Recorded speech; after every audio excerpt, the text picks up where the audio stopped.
Baik, kita mulai ya. Bismillah. Assalamualaikum warahmatullahi wabarakatuh. Udah. Udah. Al Baik anak-anak ustazah, sebelum kita mulai silahkan dibuka dulu kameranya semua ya, supaya ustazah bisa melihat kondisi dan bagaimana ya suasana anak-anak ustazah belajar di rumah. Ya, tolong dibuka kameranya. Oke, apa kabar anak-anak ustazah kelas 7A dan kelas 7B? Alhamdulillah ya. Iya, lancar ya puasanya ya nak ya, lancar ya. Tapi kok baru 17 yang datang nih, pada kemana nih, tidur kali ya? Masih tidur?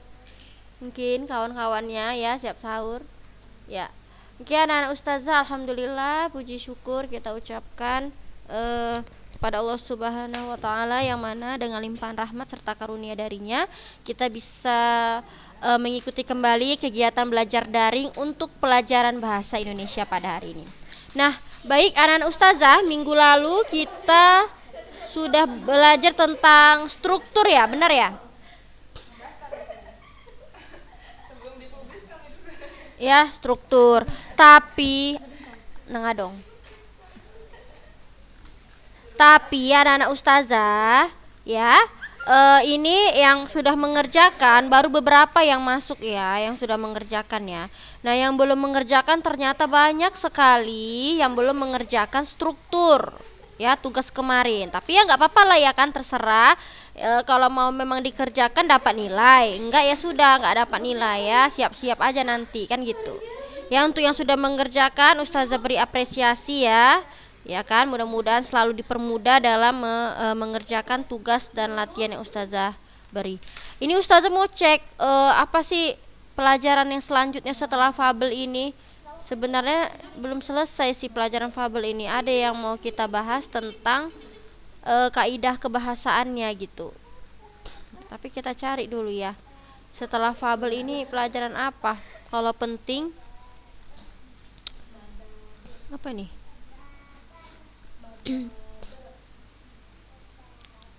Oh iya, tentang surat pribadi dan surat dinas ya. Oh iya, ini minggu depan aja bisa kita pelajari ya tentang tapi takutnya libur pula panjang nanti. Dah kita lewatkan saja ya nak ya pelajaran fabel ya. Karena kan kemarin pun kita sudah bahas tentang kata-katanya ya kan. Sekarang kita masuk pada bab 7 berkorespondensi dengan surat pribadi dan surat dinas ya anak-anak ustazah. Jadi kenapa ustazah langsung ke materi selanjutnya atau ke bab selanjutnya? Karena menurut ustazah materi ini takutnya nanti keluar di di ujian ya, penilaian akhir tahun ya. Dan ini adalah salah satu materi yang sangat penting. Jadi nanti kalau ini babnya sudah habis kita pelajari, nanti kita mengulang lagi ke belakang. Misalnya kita bisa mengulang pelajaran fabel dan lain sebagainya ya anak-anak ustazah ya. Ntar ya nak.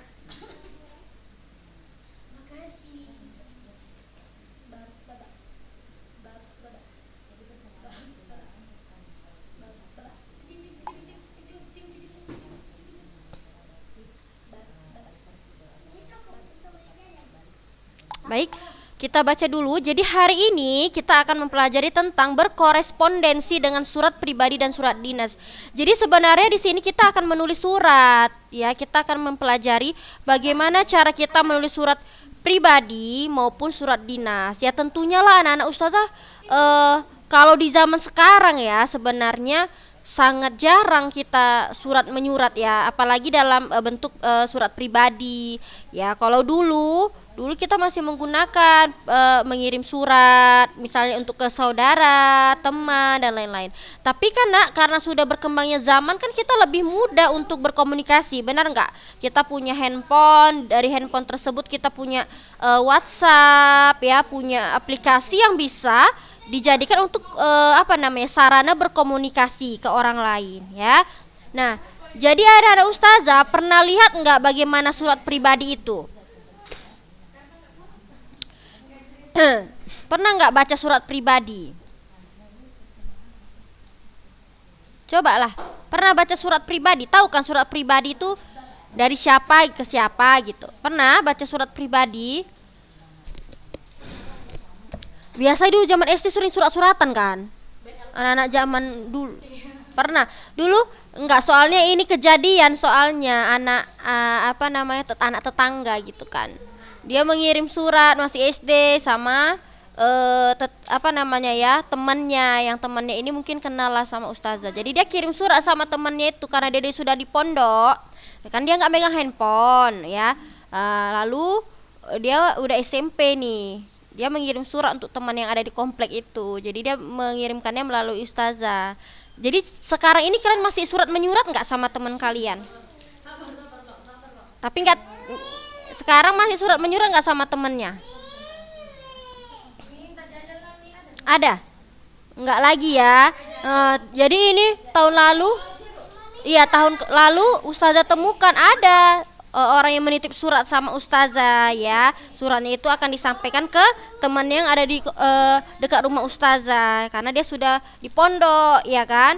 Nah, jadi suratnya itu isinya tentang, biasanya ya, memang belum rapi lah tulisannya, itu terserah ya, namanya surat pribadi ya kan. Itu isinya adalah tentang pengalaman dia bagaimana selama di pondok. Dia bilang dia sangat rindu, katanya udah lama nggak jumpa. Kenapa dia mengirim surat? Karena dia tidak megang handphone, benar ya, dia di pondok tidak megang handphone gitu. Tapi kalau kalian kan pastilah pegang handphone, kalau nggak mana bisa kita belajar daring ya kan, ya kan. Makanya kalian bilang tidak lagi surat menyurat ya kan, karena sekarang udah buat aja grup WA 5 orang, 10 orang pun bisa, lebih dari 10 pun bisa kan gitu. Udah dapat informasi sekaligus. Jadi ternyata surat pribadi ini tidak hanya untuk itu aja.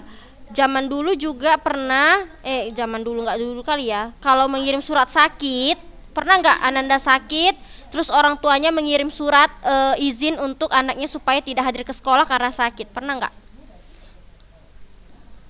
Ya pernah ya. Itu pun termasuk surat pribadi anak-anak ustazah. Tapi kalau sekarang udah beda pula zamannya ya kan.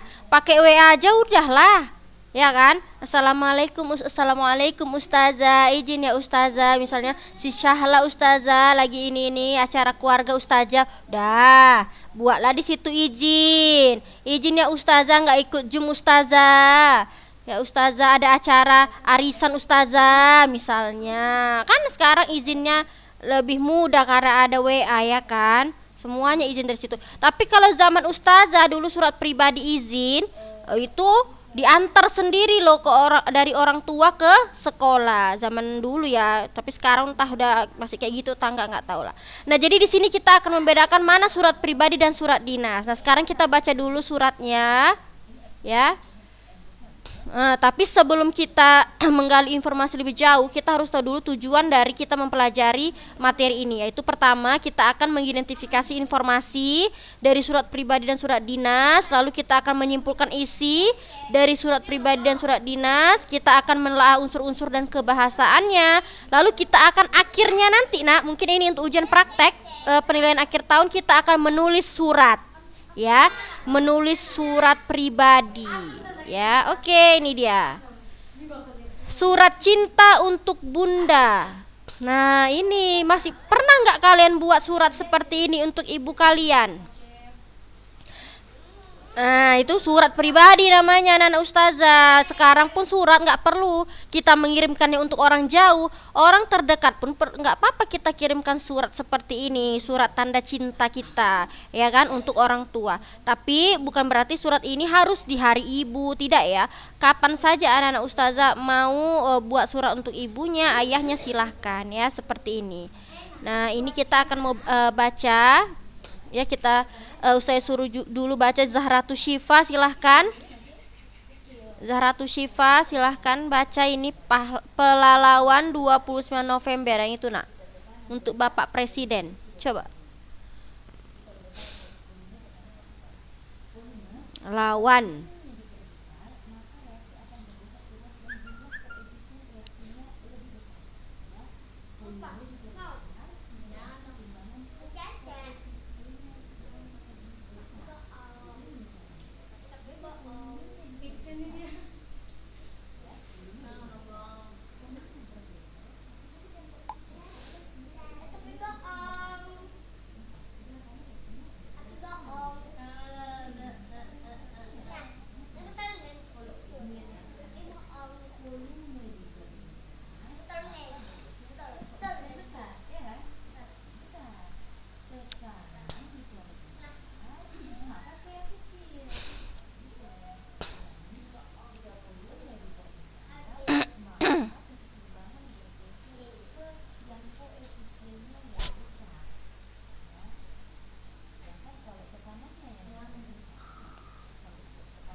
Riau.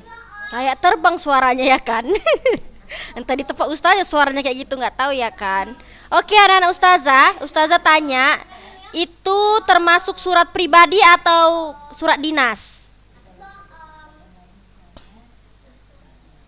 Iya, surat pribadi ya, surat pribadi yang dikirimkan oleh siapa?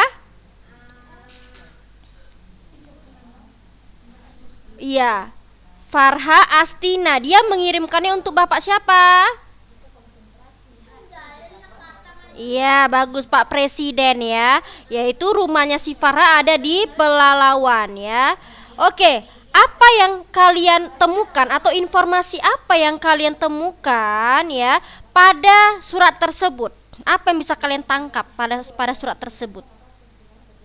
Ngapain si Farha itu rupanya? Minta apa dia? Minta tolong. Ya. Dia apa? Berharap agar Bapak Presiden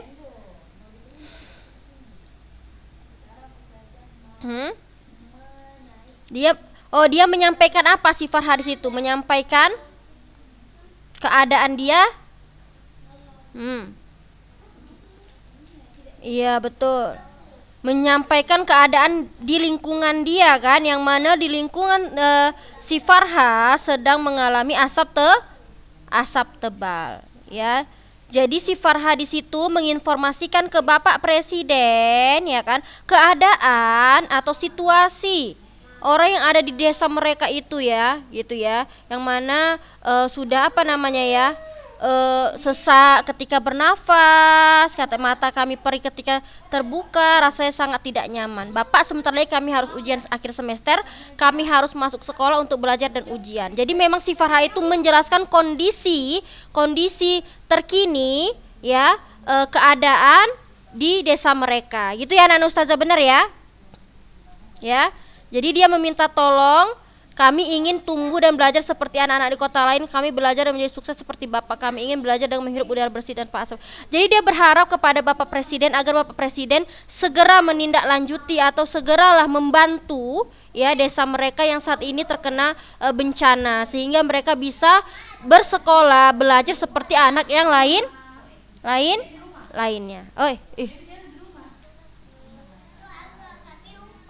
Hah? Apa itu? Apa pula itu?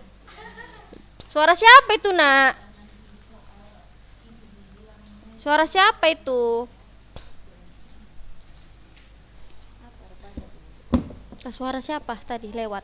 Ntar ya. Nih, mengenal dan memahami surat. Nah, sekarang kita akan mengenal bagaimana sih ciri surat pribadi dan surat dinas. Tadi kita sudah tahu ya, surat pribadi itu dikirim berarti dari individu ya ke individu yang lain ya, perorangan. Nah, surat pribadi adalah bentuk komunikasi tulis atau surat menyurat yang dilakukan oleh seorang kepada orang lain sebagai pribadi ya nak, bukan sebagai wakil atau urusan yang berkaitan dengan kelembagaan. Nanti dicatat di bukunya ya. Ini kan udah ada nih, nanti dicatat. Jadi surat pribadi adalah bentuk komunikasi tulis atau surat menyurat yang dilakukan oleh seseorang kepada orang lain sebagai pribadi ya, sebagai pribadi, bukan sebagai wakil atau urusan kelembagaan, bukan ya. Sebagai pribadi, sebagai dirinya sendirilah dia mengirimkan surat tersebut. Ya, anak-anak ustazah ya. Kalian ada buku bahasa Indonesia kan yang elektronik kan? Bisa download loh di Google. Ada nggak? Nah, kalau ada nanti dicatat ya, Nak. Dirapikan lagi catatannya ya. Oke. Jadi di Indonesia menulis surat pribadi itu sebenarnya lebih sulit karena perlu memperhatikan hal-hal di luar aturan kebahasan bahasa Indonesia. Jika bahasa dalam surat resmi lebih baku dan jelas polanya, maka tidak demikian dengan surat pribadi. Dalam surat pribadi ada hal yang perlu diperhatikan, yaitu tata etika atau sopan santun, khususnya jika kamu menulis kepada orang yang lebih dewasa atau orang yang baru saja kamu kenal. Agar kamu mengetahui bagaimana surat pribadi, perhatikan surat pribadi di bawah ini. Nah, ini dia. Tapi ya, kalau sebenarnya surat pribadi ini tergantung kepada lawan bicara kita sih, kepada siapa yang kita akan mengirimkan. Contoh, kalau misalnya si Zaratu Sifat sama mau ngirim ke Sinayara, mungkin udah biasa dengan apa namanya ya, dengan bahasa yang santai. Tahu ya bahasa santai ya, bahasa sehari-hari nggak masalah. Bagaimana aja, bagaimana penyampaian, bagaimana si penerimanya itu bisa menerima atau tidak. Tetapi Zaratu Syifa misalnya ya, kalau anti mau mengirimkan ke orang tua, kan bahasanya pasti berbeda dengan teman. Beda nggak anak-anak ustazah? Kalau kita mengirim sama orang tua sama teman, beda nggak bahasanya? Beda. Artinya tetap bahasa Indonesia ya, tetap bahasa Indonesia. Bukan bukan maksudnya kalian buat bahasa Inggris ya. Tetap bahasa Indonesia, tetapi dengan etika yang lebih tinggi kalau sama orang tua. Tapi kalau sama teman mungkin karena kita sudah biasa bersama ya kan, sering canda-canda, mungkin bahasanya pun tidak terlalu baku ya, nggak masalah ya. Oke, sekarang kita baca, ini ada surat untuk ibunya ya. Oke, coba Naila Trihapsari baca dulu Jayapura itu.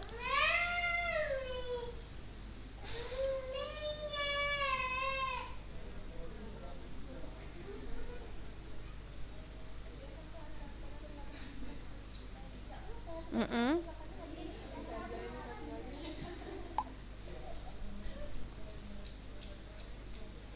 Mm-mm.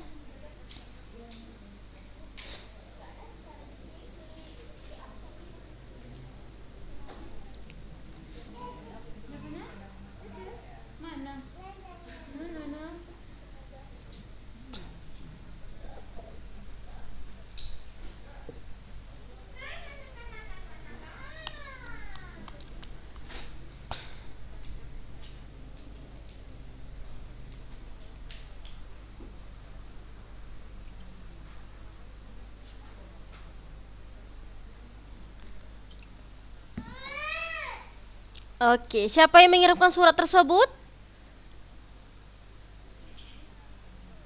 Edo ya. Dia mengirimkannya untuk ibundanya.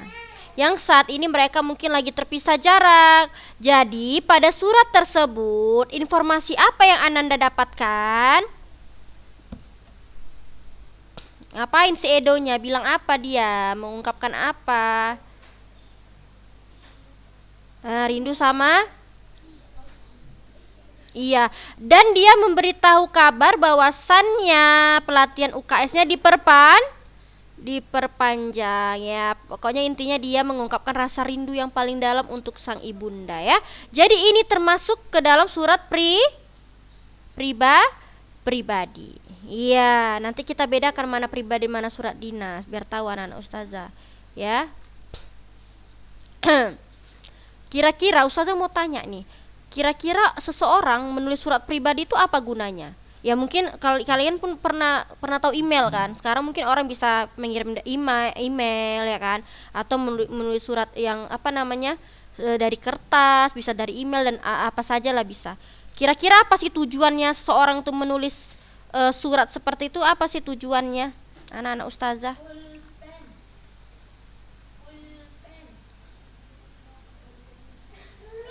Siapa yang tahu tujuannya apa, untuk apa?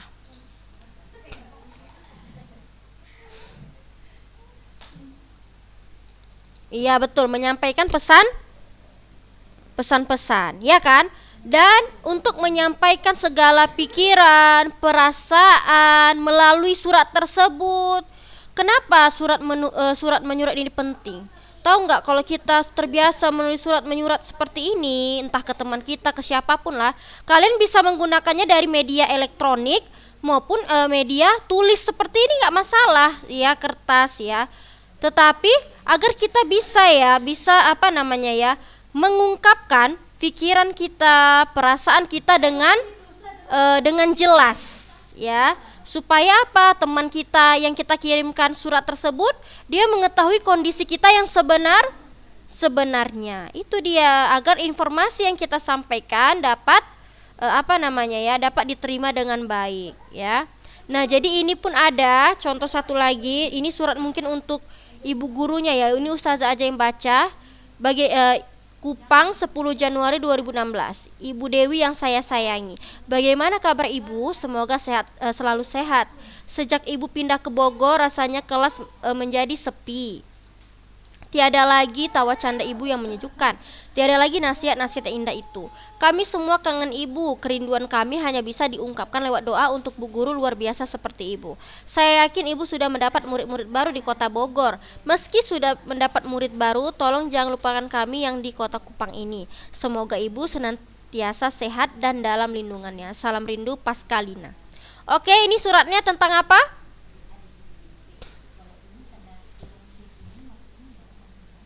Tentang apa suratnya?